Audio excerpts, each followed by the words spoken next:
So this is between 23:36 to 23:40 hours GMT on Thursday, the 29th of April 2021.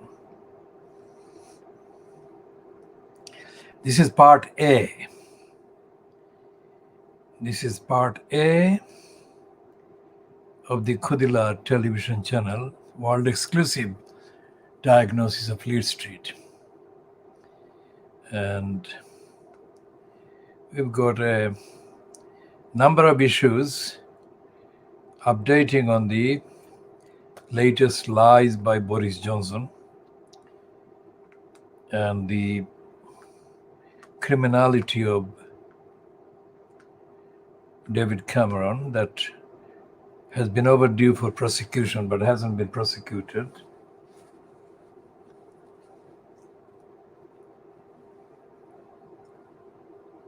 The campaign for justice for the 4 schoolgirls from Bethnal Green who have been betrayed by the local Tower Hamlets Council in East London.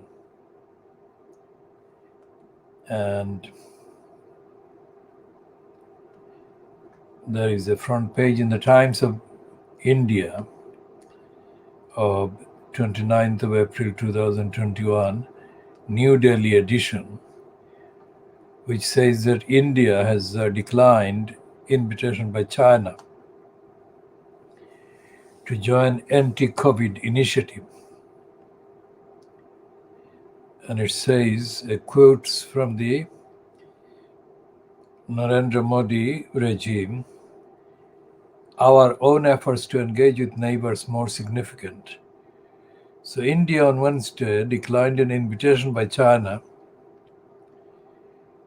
to join the Letters Initiative for fighting the pandemic, jointly with South Asian nations. Chinese Foreign Minister Wang Yi had held a meeting on Tuesday with his counterparts from Nepal, Bangladesh, Afghanistan, Pakistan, and Sri Lanka for cooperation against COVID-19. Chinese ambassador to India, Sun Weidong, on Wednesday said Beijing had also invited India for the meeting, which China has been hosting with countries in India's backyard. Asked about the invitation, official Indian sources said India hadn't recognized the initiative and that its own efforts to engage its neighbors had been more significant. India had last year held several SAARC meetings virtually as a way to reaffirm its commitment to greater sharing of knowledge, expertise, and best practices in the joint fight against COVID-19 for, as it said, the larger regional good.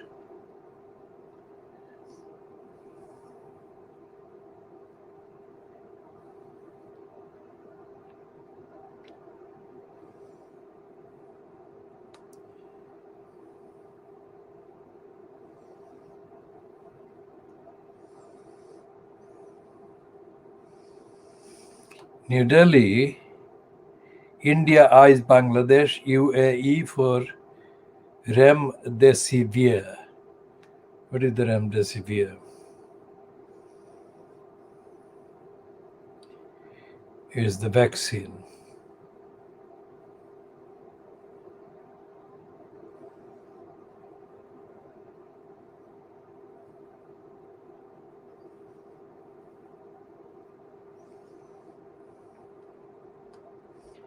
Now, what is this one about the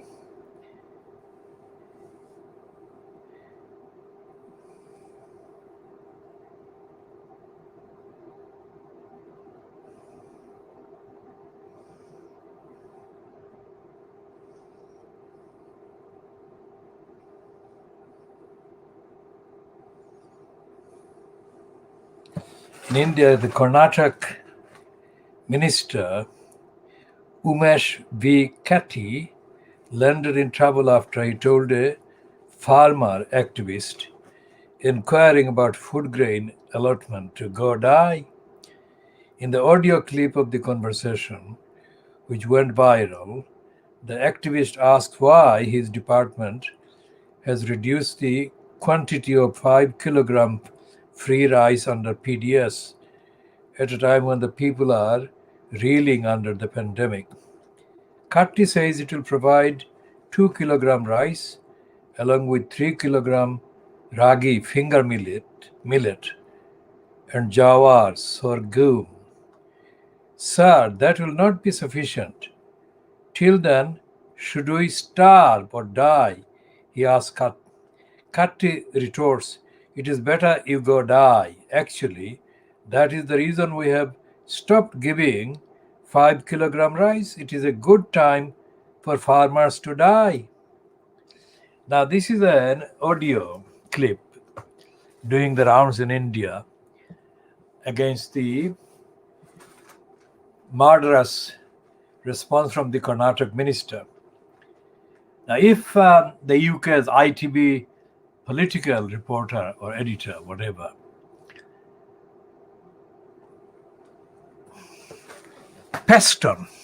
Robert Peston is correct in his assertion that he has spoken to or has had contacts with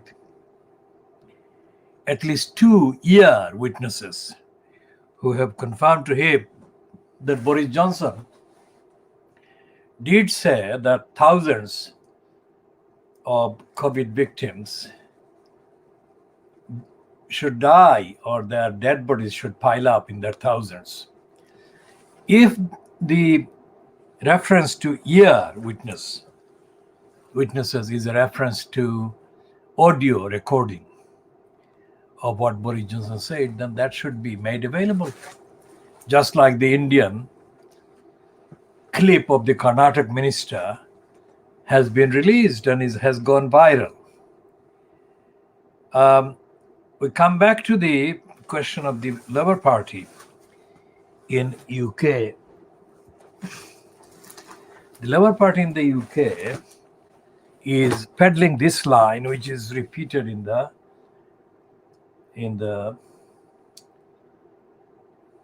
Daily Mirror. And we are doing the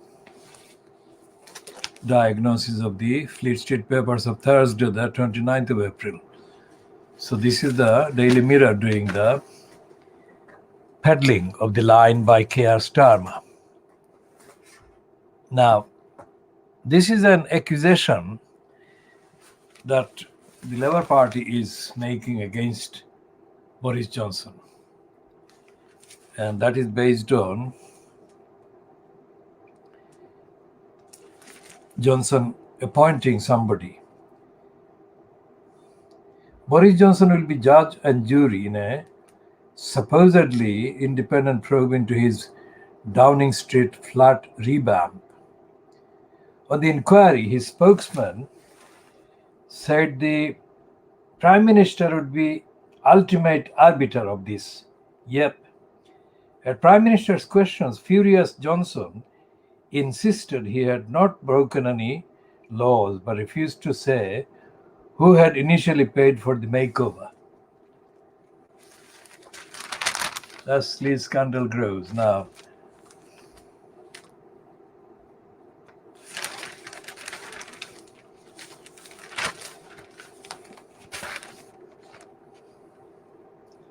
and that's on the inside of the Daily Mirror about Johnson finding himself pushed into a corner.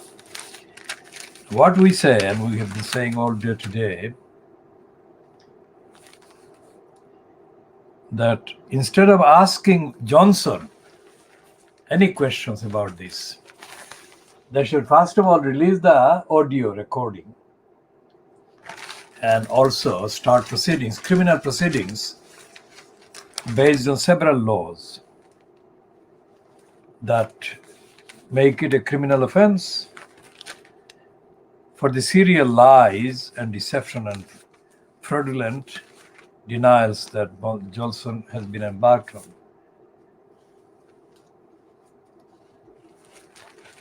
And the Daily Mirror is completely pussyfooting, that is to say, being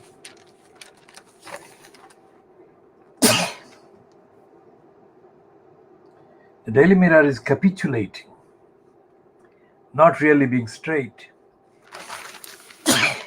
And the capitulation is connected with the policy being fronted by Keir Starmer.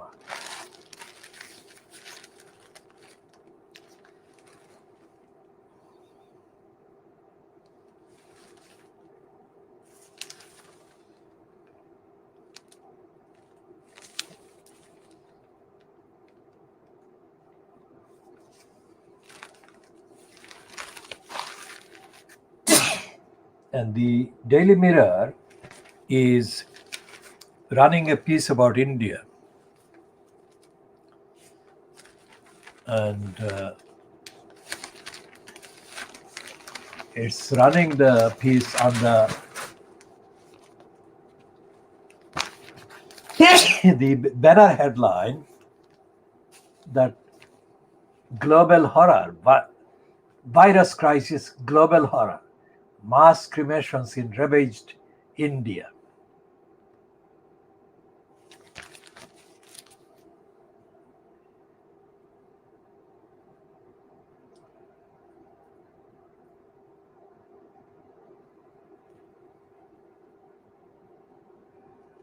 That's what it's saying. Mass cremations in ravaged India.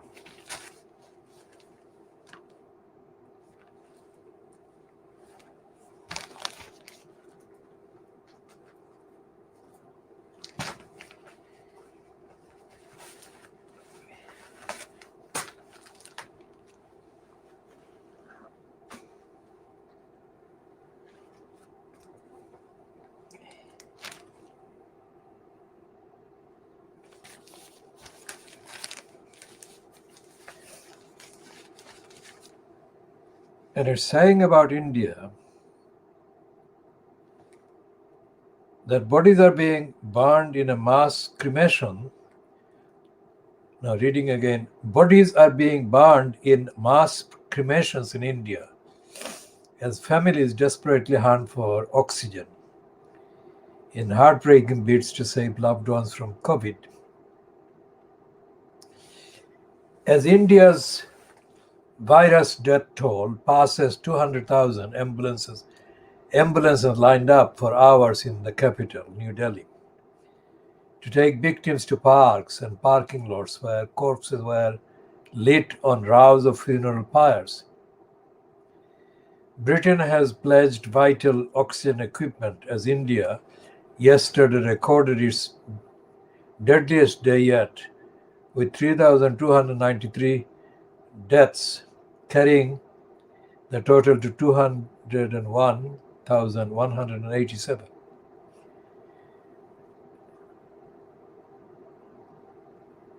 And it's not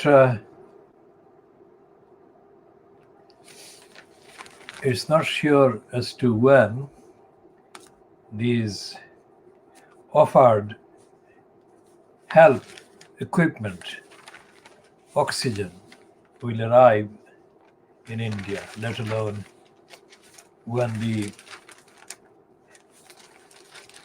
sick ones will be given the promised help.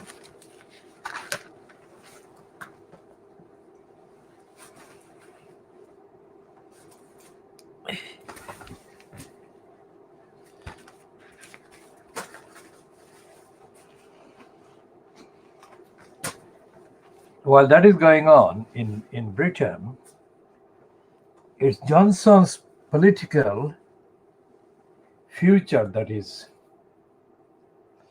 beginning to get into focus.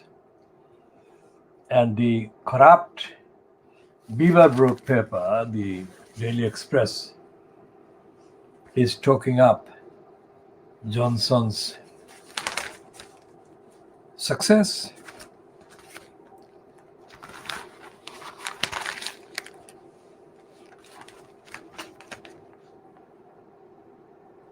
And Johnson's success is being kind of overhyped solely around the vaccine.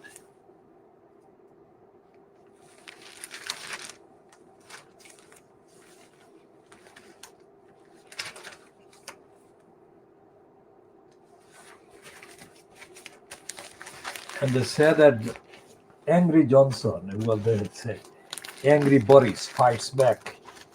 The criminals at the Daily Express are in criminal denial.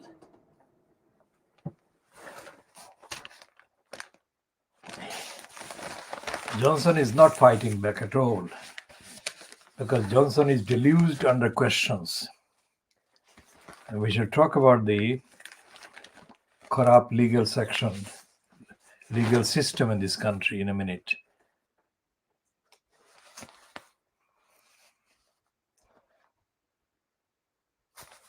And this criminal, Leo McNasty, who is a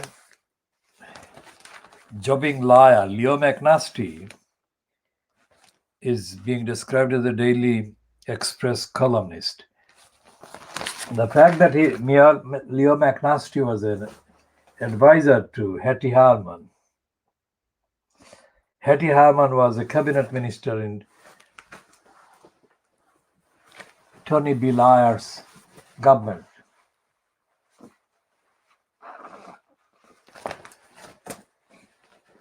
Hattie Harman was discredited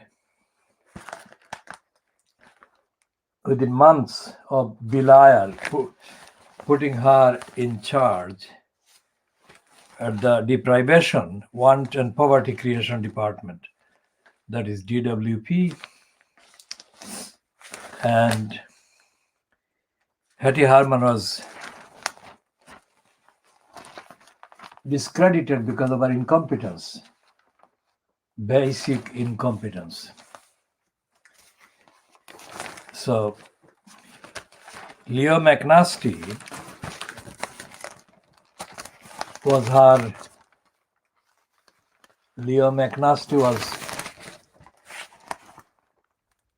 for a significant period of time her advisor or aide. The fact that he is writing far-right denials and lies for the corrupt regime fronted by Boris Johnson in the most corrupt the Daily Express suppressing the truth, shows that Hattie Harman was not ever dedicated to the founding aims and objects of the Labour Party. That the sources of her advice and political strategy were far-right liars like Leo McNasty, which explains why the Labour Party or the Labour government, or Labour-named government, never implemented any real policies, sustainable policies that were included in the founding aims of the Labour Party.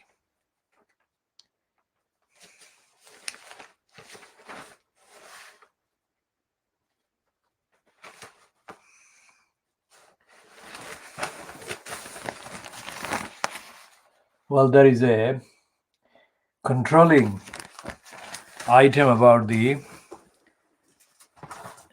court bid by Britney Spears seeking a court order to be able to run her own life. That will be something that we'll be explaining and analyzing at a later date or time. Now this one, the I newspaper, has got there a piece by Nazanin Ghaffari's husband. And here is the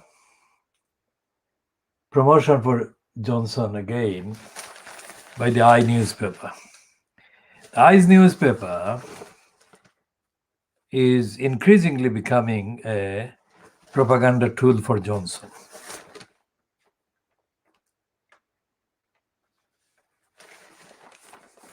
And it has got contradictions, as always, because in the coverage of the Prime Minister's question charade, it has got a heading under analysis saying Prosecutor Starmer has Johnson in his sights.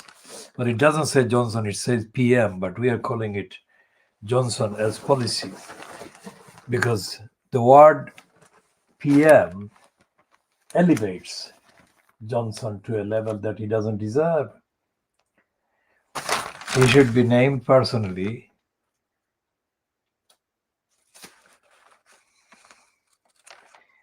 And Hugo Guy, who's covering the Prime Minister's question charade, has his piece on the under the headline or heading Angry Exchanges as Starmer describes Prime Minister as Major Sleaze.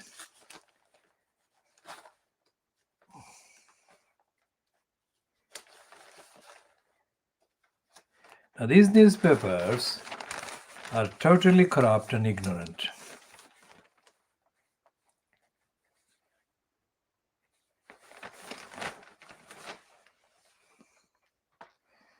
Because despite all the evidence, they are still sharking, running away from the actual factual truth, which is that these people have been committing crimes, major crimes, and they should be prosecuted. But they are kind of looking for any excuse. Looking for any excuse to avoid having to call the crimes crimes and call for the prosecution of Johnson, Cameron, Hancock, Williamson, and others. And the Guardian is doing the same thing. Instead of doing a balanced report about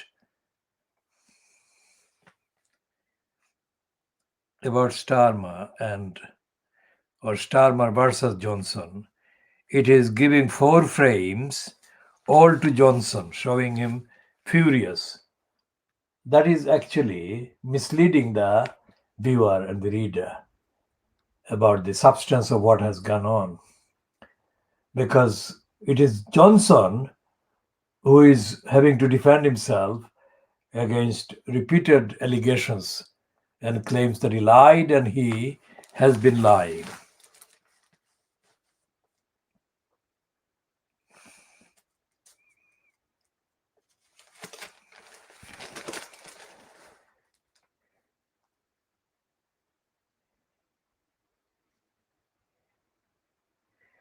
And Arundhati Rai has got a piece in The Guardian about India's crisis. And we shall have a look at Arundhati Rai's piece about India's crisis.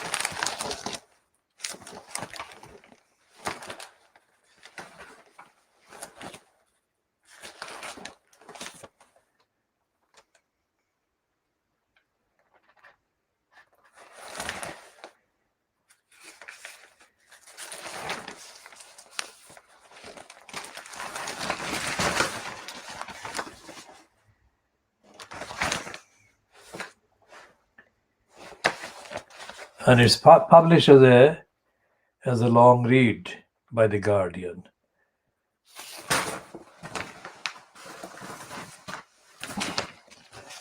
He's calling this is a crime against humanity. Of course, it's a crime against humanity. And The Guardian should know that Modi is a criminal against humanity.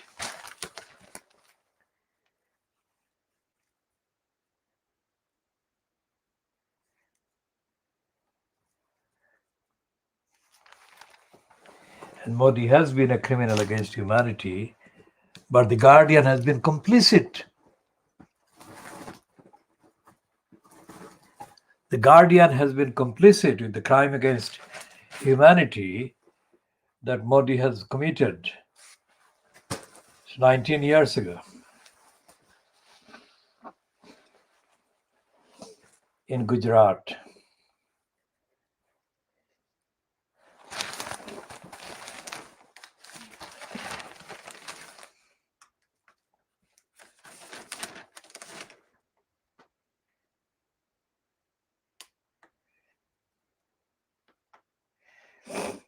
And here is the paragraph that sums up what Arundhati Rai is saying about the fascist Modi. The threat to those who complain is not restricted to Uttar Pradesh. A spokesman for the fascist Hindu nationalist organization, the Rashtriya Sham Shavak Sangh, RSS, of which Modi and several of his ministers are members,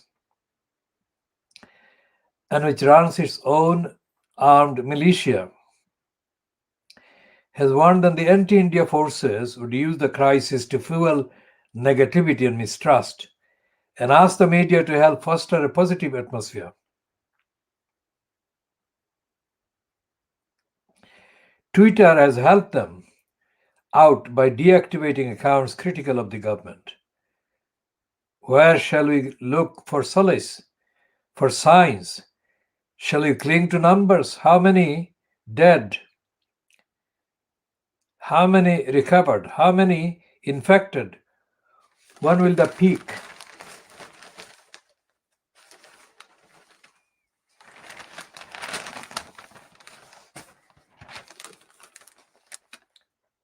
Come, on 27 April, the report was 23,144 new cases, 2,771 deaths. The precision is somewhat reassuring, except how do we know? Because Modi has been underplaying the numbers of dead and infected. And many states are hiding the true numbers. Tests are hard to come by, even in Delhi. The number of COVID protocol funerals from graveyards and crematoriums in small towns and cities suggest a death toll up to 30 times higher than the official count. Doctors who are working outside the metropolitan areas can tell you how it is. If Delhi is breaking down, what should we imagine is happening in villages in Bihar, in Uttar Pradesh, in Madhya Pradesh, where tens of millions of workers from the cities carrying the virus with them are fleeing home to their families, traumatized by the memory of Modi's national lockdown in 2020. It was the strictest lockdown in the world, announced with only 4 hours' notice. It left migrant workers stranded in cities with no work, no money to pay their rent, no food, and no transport. Many had to walk hundreds of miles to their homes in far-flung villages. Hundreds died on the way. This time around, although there is no national lockdown, the workers have left while transport is still available, while trains and buses are still running. They've left because they know that even though they make up the engine to the economy in this huge country, when a crisis comes, in the eyes of this administration, that is Modi's administration, the workers simply don't exist. This year's exodus from the cities has resulted in a different kind of chaos. There are no quarantine centers for them to stay in before they enter their village homes. These are villages where people die of early treatable diseases like diarrhea and tuberculosis. How are they to cope with the COVID? Are COVID tests available to them? Are there hospitals? Is there oxygen? More than that, is there love? Forget love. Is there even concern?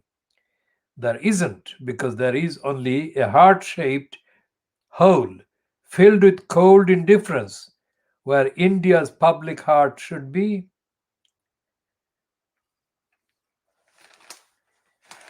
And this is a piece that goes on. So it's 2 pages of text by Arundhati Rai.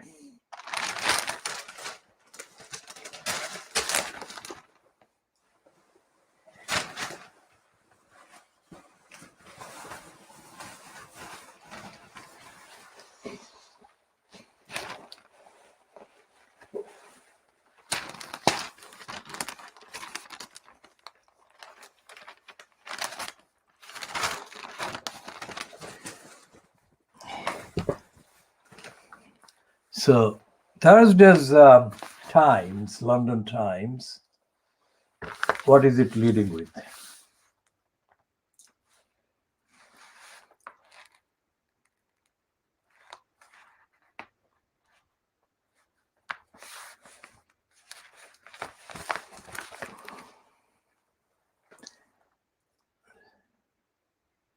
So what does it mean, Downing Street? Downing Street is Johnson. That is what you should read.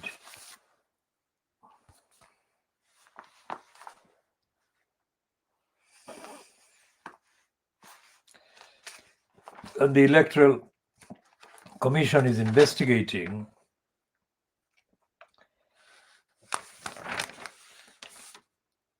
the flat renovation in Downing Street by Johnson.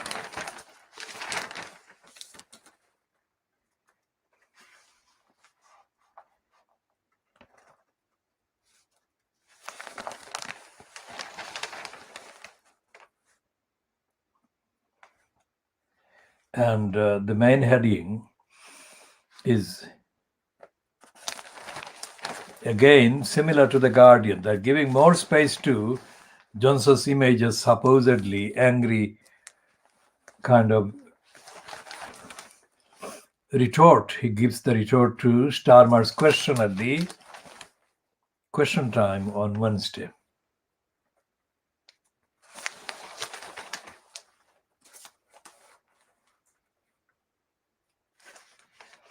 And they've got more propaganda for Tony Sewer, who is the racist stooge, promoting the racist Boris Johnson as an anti-racist.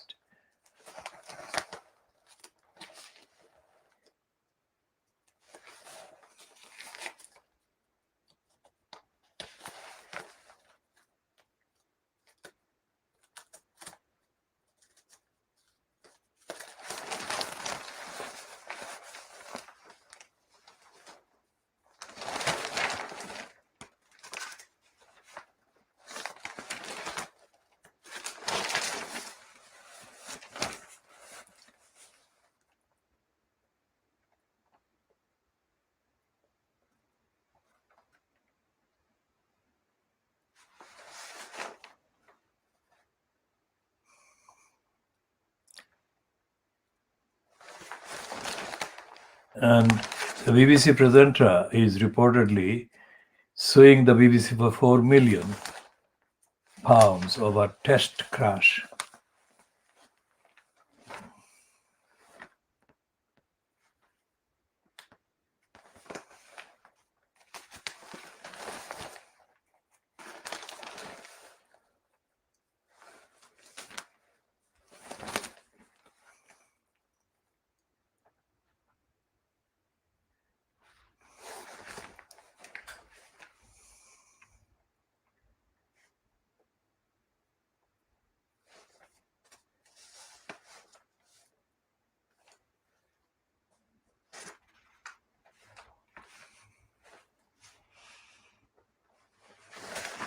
There is an editorial here that the Times runs under the heading, "An Electoral Commission investigation poses new threats to Boris Johnson." Mr. Johnson should set out clearly the financial details of these questions and thereby seek to draw a line under the affair. His delay in doing so means Is he now no longer in complete control of what will be disclosed? When or how?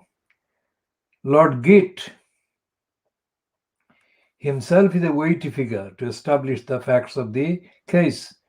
It will be in government's interest that he does so quickly and allows due process to take its full course. In countering the questions over his conduct, Mr. Johnson has asserted that the public would rather concentrate on other matters, such as the success of the national vaccine campaign and house building. He is doubtless right on this, but voters do need the full picture in order to make the choice. And there is a letter about landline decline. Shortly after reading about decline in landline use, I was working at a vaccination center. I was struck by the number of elderly people who were reliant on a mobile but had no idea of its number. I was presented with many elderly friendly mobiles that were much harder to use than a smartphone and asked to retrieve the number. One of these was completely dead. On asking when it was last charged, I was told, I think my daughter did that before she gave it to me for Christmas.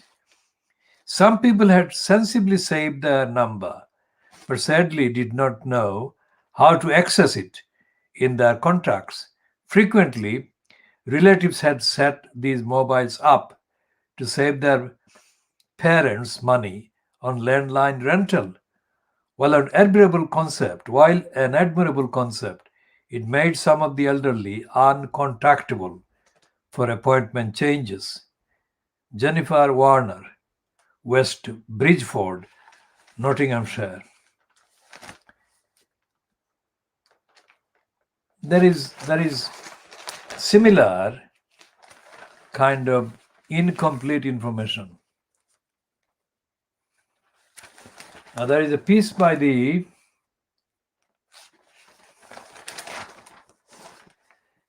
David Aranovich, the columnist, saying that could a very French coup ever happen here? And the subheading is the different post-war histories of Britain and France make us less vulnerable to an alliance of generals on the far right. Now, this is a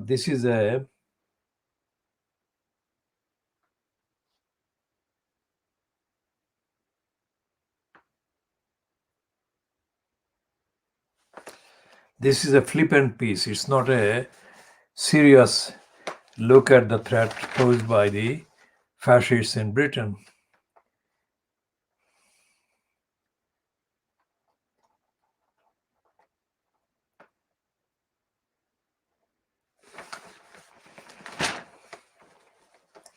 And the Peter Brooks cartoon in the Times of Thursday, the 29th of April, 2021, has got three figures of the same policeman outside number 10 Downing Street. And it's taking on the Line of Duty, the television series. And the question is, who first paid for your redecoration? And the bubble coming out of the door of number 10 Downing Street to the letterbox. No comment. Then was it Lord Brownlow?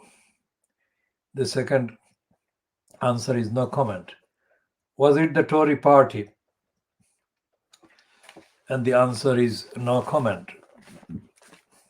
Now, if this is the case, then why are the Guardian and the Times and the Daily Boris Graph, showing the image of Boris Johnson apparently being angry at Keir Starmer's question, at Prime Minister's question time? Obviously, Boris Johnson didn't answer the question.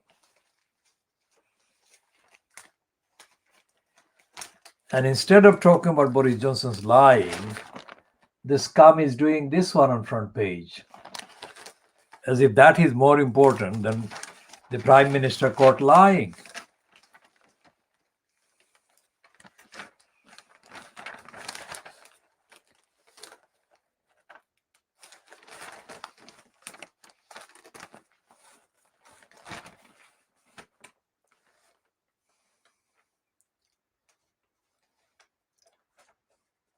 And there is this jokey kind of take on this whole decoration in Downing Street. Don't know about Boris, but the decor is criminal. Should have stuck with John Lewis, Prime Minister. This is taking a completely criminal, negligent, and corrupt line in defense of Boris Johnson by the scum.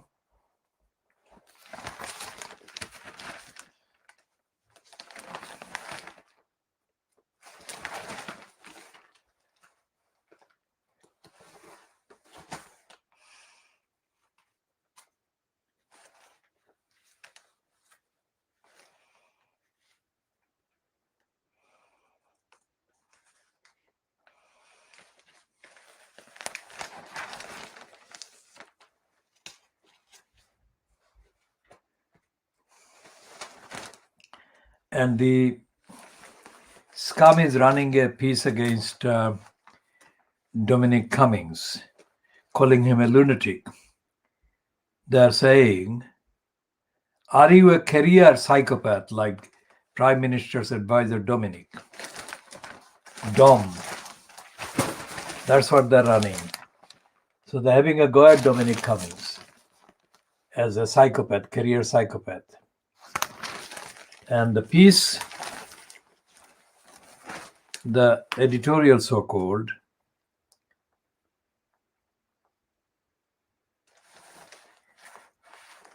off the wall in the scum editorial so-called, the world watching the war raging over Downing Street's decor must think Britain has gone mad.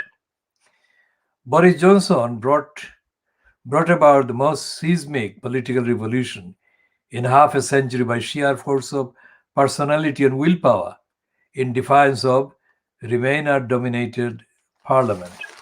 That is criminal idiocy and lie by the scum.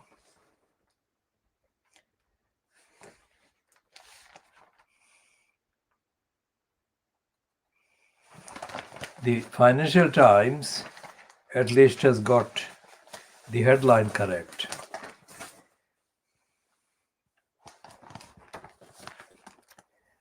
It says that Johnson is facing formal investigations into who paid for Downing Street facelift.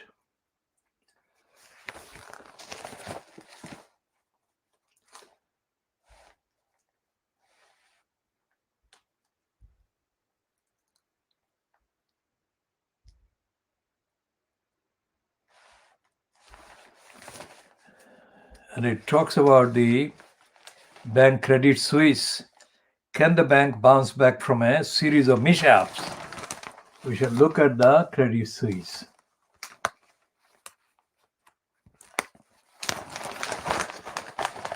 And the FT reports that the licensed law trading firm Mishcon is now going to be listed in the stock exchange. Practice set to become London Stock Exchange's most valuable legal group at 750 million. Daniel Thomas and Kate Bioli. Mishcon de Ria is set to become the most highly valued law firm on the London stock market after partners voted in favor of taking the 83-year-old practice public this year. The firm said yesterday it had appointed JP Morgan to explore a possible listing as early as the fourth quarter, depending on market conditions. Now, What the Financial Times doesn't say about the floating in the stock market of the 83-year-old practice is that how this firm has been looting the public. I mean, it's record as a robbery conglomerate, let's say. And what service? What is the point? What is the basis for it to have 750 million pounds? What is the source of income? In return for what service? It doesn't say. So we say that the Financial Times is a financial crimes. And we shall talk about the Credit Suisse Bank shortly.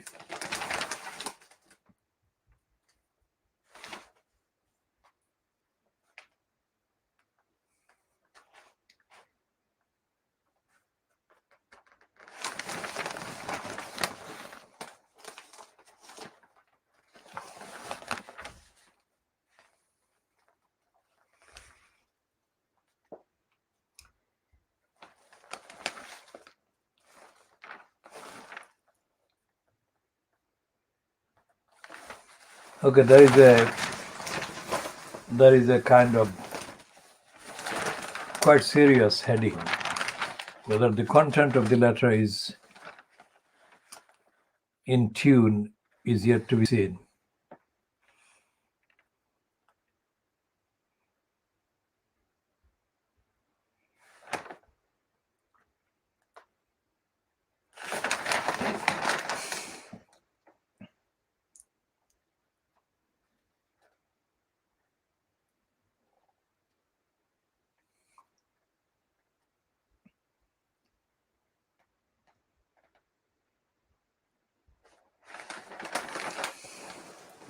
The letter from Australia, the Australian National University College of Law, Canberra in Australia, is by or from Akshaya Kamalnath, who is an Indian, of course, and he's talking about encouraging companies to help end modern slavery. Now let's go back to the Gladstone. This letter in the Financial Times, the last one before the last one. So Gus O'Donnell refers to Victorian era reforms to the British civil service as wise and enduring. Britain should reform the way politicians handle business. But if it is the case, as reported, that someone with right connections can be a Downing Street advisor without an appointment procedure, contract, or accountability, perhaps the Victorian legacy has not been durable enough. Recruitment by patronage was eventually ended by the Northcote Trevelyan reforms. But it seems to be back. Where is the Gladstone who will champion the return to due process? Now, Gus O'Donnell, when did he write the letter? Gus O'Donnell wrote on 27th of April, which is Tuesday. So we'll have to find Tuesday's Financial Times to get back to that one. We're not going to find the Financial Times of Tuesday this minute, so we shall delay the reference back to that one.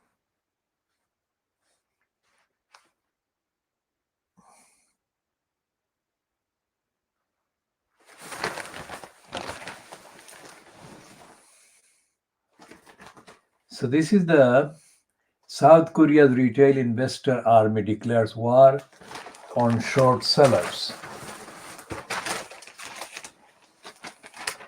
Now this piece is back to Robert Shensley kind of peddling Boris Johnson's line and giving him advice about his need to level up. Now, what he's saying is that a lot of people who hate Boris Johnson are certainly rather keen on Dominic Cummings. The UK Prime Minister's former senior strategist has turned on his old boss, and his old enemies are now hanging on his every utterance. There is one possible fix. In 1981, Thatcher purged her cabinet to ensure she had ministers who believed in her project. Johnson did the same in 2019 so that it signed up to his Brexit goals. The one shot in his locker is a truly sweeping cabinet reshuffle, replacing deadwood with dynamic allies who can shape and deliver his project. If leveling up is the big idea, he can start by leveling up his cabinet. Whether he will is unclear. There will only ever be one star in a Johnson cosmos. But this is the political weakness underneath his premiership. There is no vanguard of true Johnsonians. There is only Johnson, an instinctive but careless politician who needs counterweights and props he no longer has.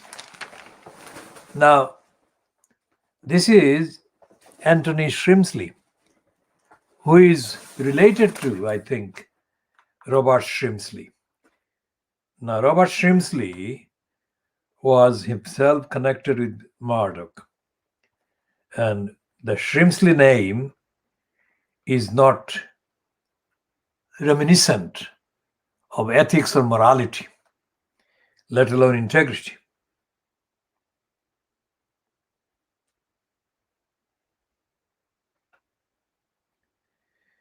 Okay, going back to the Times of India, Thursday's Times of India, 29th of April,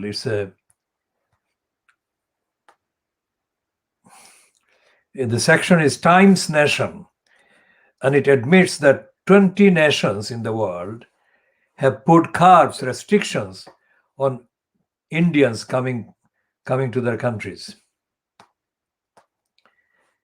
And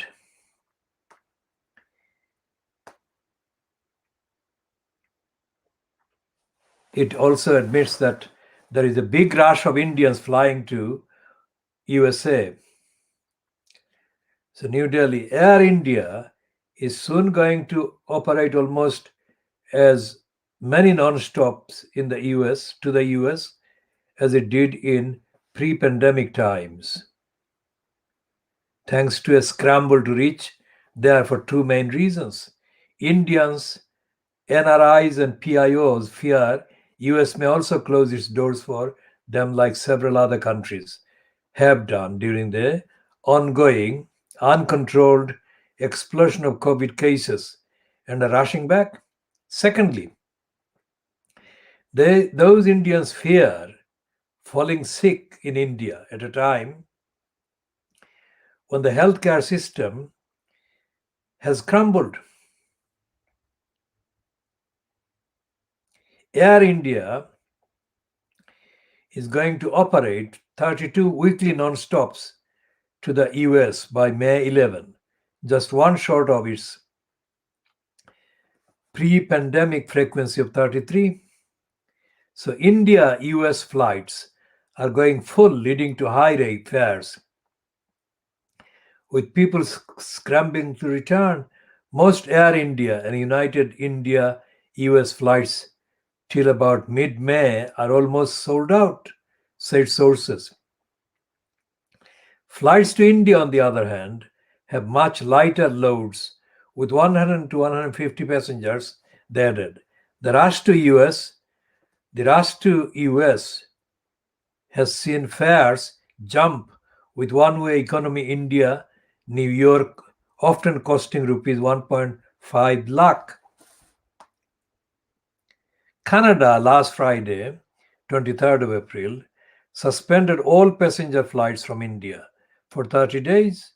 Following this, Air India had to cancel all its flights to Vancouver and Toronto till 22nd of May. So, India, the Times of India is not, of course, writing in the same way, in terms of the moral landscape of the fascist Modi regime that Arundhati Roy has done in The Guardian. But the basic facts are the same, that Indians are fleeing India. But the Indians who are fleeing India to the USA are not the ones that have to walk miles, hundreds of miles, back to their villages, like the poor people that are desperate to reach home again. The poor people in Bihar and other places that have the most poor people serving the main cities.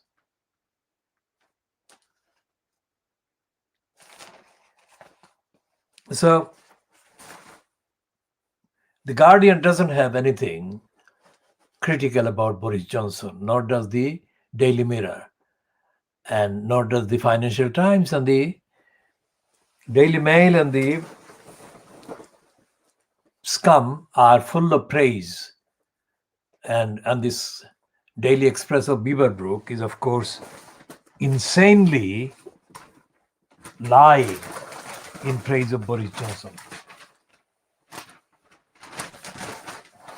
And the article in the Times by David Aranovich about the likely military and far-right fascist coalition for a coup in Britain is written in ignorance and with contempt for those who are actually opposing the fascistic legislative moves taken by Boris Johnson, for example, in the raising of powers for the police against protesters.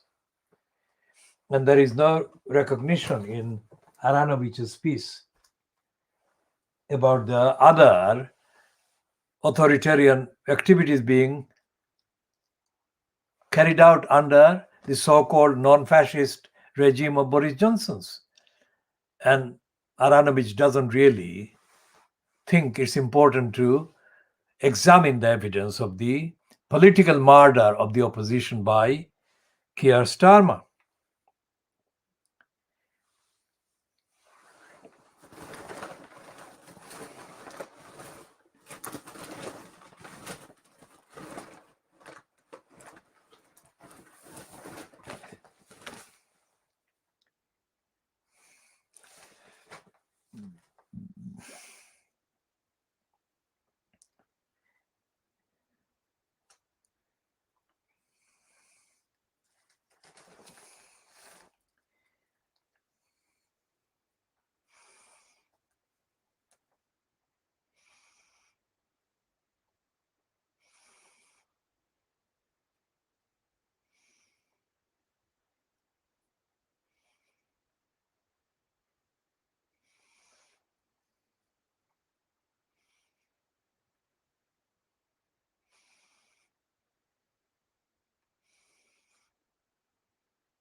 So this piece is Corrupt.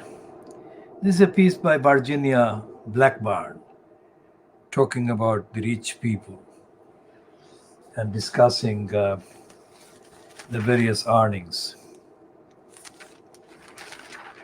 by Johnson and Warren Buffett and David Cameron. And there is no morality. There is no morality in that piece by Virginia Blackburn, except that she is hyping up Boris Johnson.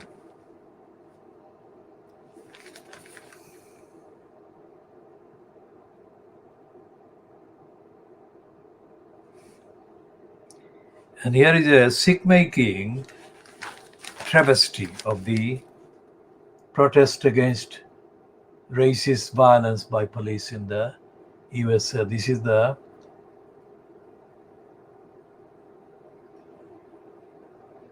BAFTA kind of nominations.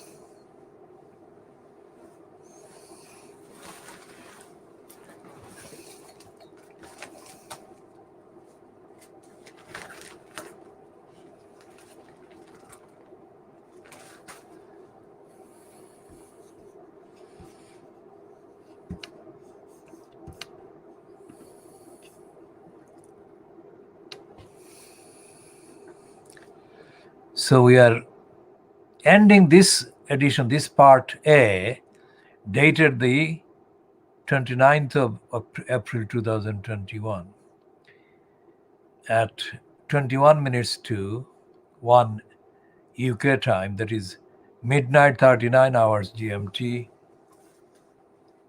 on Friday, the 30th of April 2021. We shall continue.